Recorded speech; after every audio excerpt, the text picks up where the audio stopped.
Welcome to SS mobile Chilakurupeta. ఈరోజు customer మనకి EV glass మార్చమని చెప్పి మోటో ఎడ్జ్ 50 ప్రో తీసుకొని వచ్చారు.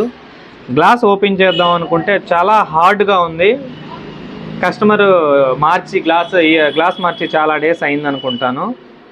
సో మన కస్టమర్లకి మేము ఇచ్చే సజెషన్ ఏంటంటే, ఎప్పుడైనా ఎడ్జ్ గ్లాస్ యూస్ చేసేవాళ్ళు దాని మీద ఈవీ గ్లాస్ కనుక వేయిస్తే 2 నెలల లోపు మార్చుకోవాలి. లేదంటే స్క్రీన్కి ఇలానే ఈ ఈవీ గ్లాస్ గ్లూ పట్టేసుకొని బాగా గ్లాస్ మళ్ళీ మనం తీసినా రాదు. గ్లాస్ ఇలా చూస్తుంది, కావాలంటే గ్లాస్ మనం తీసినా రాదు, చాలా కష్టం అయింది.